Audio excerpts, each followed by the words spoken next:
A baker man. There was once a baker who had a shop in a small town in America. This baker was not a very kind man. He never gave his customers any more bread than necessary for their money, and he never smiled. But he was a very good baker. His bread was the softest bread that you could imagine. Sometimes customers paid for their bread and started eating it there in the shop. And his cakes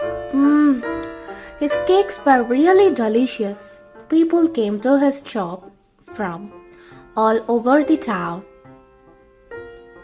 When they walked down the street, they smelled the baker's wonderful bread and his delicious cakes, and they walked right into his shop.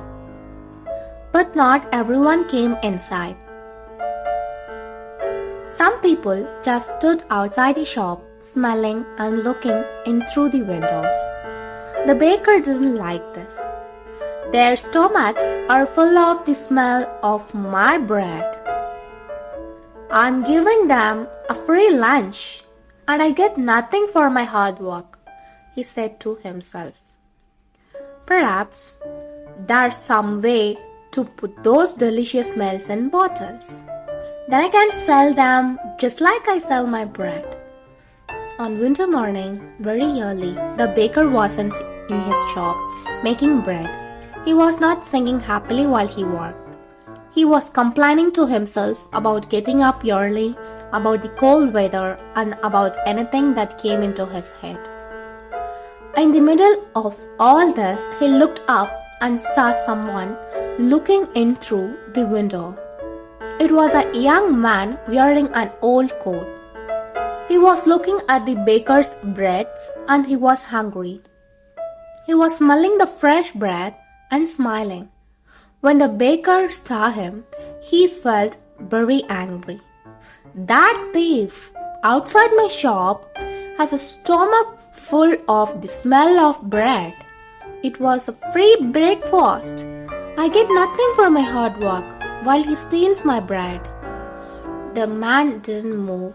He just stood there, closed his eyes, and smelled the fresh bread happily. The baker was really angry now. He walked and shouted at the man, "Pay me!" "Pay you for what?" asked the young man in great surprise. "For the smells that you have stolen," replied the baker. "But I have stolen nothing. I'm only smelling the air. Air is free," said the hungry man. "It's not free when it's full of the smells from my shop," replied the baker. "Pay me now or I will call the police." When the young man didn't pay, the baker took him by the coat and pulled him through the snow to the judge's room. He knocked on the door. After a long time, the judge opened the door in his night clothes. He looked at the baker and the hungry young man standing outside in the street. It was 6 o'clock in the morning.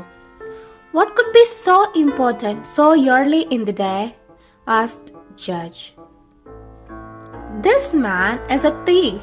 He stole the smells from my shop," said the baker.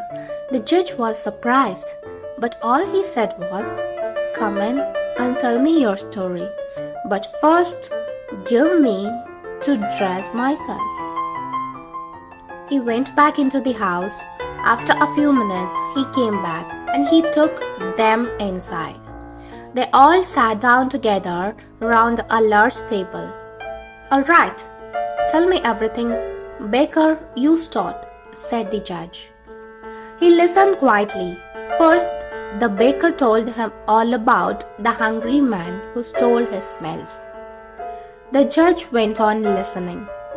Then the young man told him that air was free and that any man could have as much as he wanted.